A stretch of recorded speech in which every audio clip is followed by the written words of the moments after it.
Hello, my name is Dwayne Smith, and today I'm going to talk about bias project, a common bias that block athletic program goals that is related to the Missouri Leader Standards. Missouri Leader Standards. There are six standards in the Missouri Leader Standards. Standard one is vision, mission, goals. Standard two, teaching and learning. Standard three, management and organizational systems. Standard four, collaboration with families and stakeholders. Standard five, ethics and integrity. Standard six, professional development. Standard one. Standard one explains educational leaders should be the person to put things in place to help improve the school for all students involved to benefit from its success. Common bias that block success are athletic programs lacking clear goals in order to make the program successful, athletic programs not having a mission statement, stakeholders who are part of the program do not clearly understand the program goals. Possible solutions for this are implement it and make sure they cover everything that you want everyone in the athletic program to follow. Also, the vision, mission, and goals helps persons in the program make day-to-day decisions in order for it to be successful. And get all stakeholders involved by having a meeting at the beginning of the school year to explain to them your athletic program vision, mission, and goals, and how you will carry them out for the school year that will benefit all parties involved. This part usually happens at top major programs around the country, especially happens at the school where I worked at, and help us to clearly list things and show persons involved with our program, our letter program, what things are going to be going on and how they can best help us to achieve our goal. Standard 2 is about teaching and learning. Standard 2 explains educational leaders have to provide a positive school culture and have a sound instructional program that develops student knowledge. Common bias that block success are change in coaching staff every year. Coaches have little experience in the sports they coach. Professional development plan may not be in place for coaches within the school. Coaches may not have the time to go to professional development programs like coaching clinics and sports conferences. This is a major problem, I believe, in a lot of schools when pertaining to coaching changeovers. It's very important to have a consistent group of coaches in your program that will help your program to sustain its success for years to come. Possible solutions for standard two are have a brief meeting, monthly meeting with coaches individually to find out how the season is coming along and explain to them the importance of being a good example for student athletes. Implement a development program for all coaches in the letter program and find ways for new coaches to feel more welcomed and how they are important to the whole athletic program. Standard 3 is about management and organizational systems. Standard 3 explains educational leaders have the experience to make the school a safe environment for students to focus on becoming successful.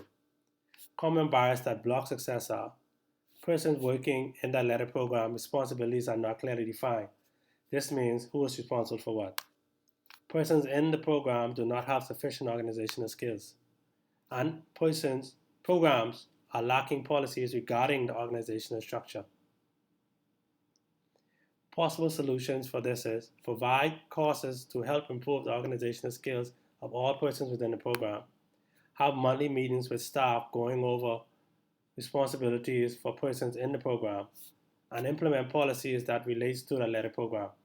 It's important to have policies in place in the letter program for people to follow so everybody will stay in line. Standard 4 is about collaboration with families and stakeholders. Standard 4 explains education leaders have to build a relationship with stakeholders and create partnership with them in order to help develop each student. Also, educational leaders should be more involved and also build relationships within the community. Common bias that block success are no collaboration with the community programs that can help build an athletic program like community recreation centers, coaches not having team meetings with parents, and athletic programs not giving out newsletters to stakeholders to keep them informed. One of the most, uh, one of the issues I had at the school where I worked at, where you would see some coaches having parents meeting uh, with their players' parents, and it helped them along for the season. And then you will have other coaches not having parents meeting, and it caused a negative effect on their season and on the team, especially have an effect on the program as a whole. Possible solutions for this is visit persons who are in charge of the community programs and try to develop a relationship with them. Explain to them about your goals for your program and how their programs can benefit from it also. Promote a positive image of your program to families and stakeholders. Show appreciation to families and stakeholders. And inform coaches to have team meeting for each team before the season starts. This usually happens at top athletic programs. Standard 5. I think this is one of the most important things that a school and athletic program should have. It's ethics and integrity. Standard 5 explains education leaders should have a strong moral character and do things the right way to help all students achieve greatness. Common bias that block success are coaches not abiding by the rules of the athletic program, disciplinary problems with top athletes, and social medias. Possible solutions for this is create an athletic program rule booklet to give to coaches at the beginning of the school year. Have a meeting with coaches to address the situation and have repercussion in place in case rules are broken. And also make sure the rules are clear for athletes and parents to understand and explain to them possible repercussions if rules are broken. I think this is very important, especially to put in at the start of the school year for parents and athletes to know your rules for your athletic program. Because if the child gets out of line, you would have already told them what is the procedure and what is the rules of your program for you to follow. Standard 6, professional development.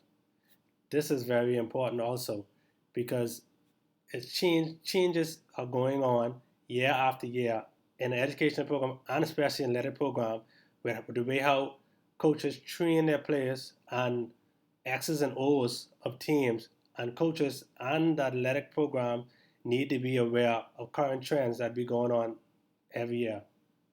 Standard 6 explains education leaders should attend workshops, seminars, and conferences to help improve their knowledge and to help them stay up to date with changes that is going on in the education field.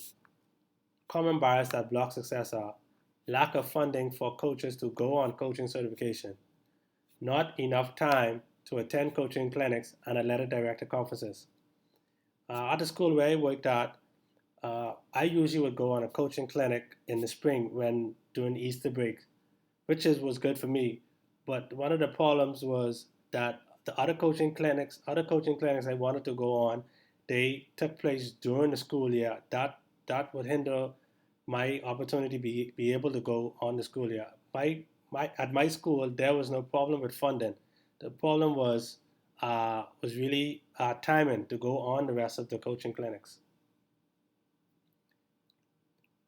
Possible solutions for Standard 6 are have a fundraising events for those who don't have funds don't have a lot of funds for the professional development in their program. Set up an area in the school and have online coaching clinics for each sport and also online information videos for athletic directors to stay up to date with things going on in athletic programs. Finally, bring in professional coaches from each sport to talk to your coaches about how they run their teams. This can be very useful and resourceful to get information from top coaches to give to your coaches also to be able to help them to help the athletic program as a whole. This concludes my bias project.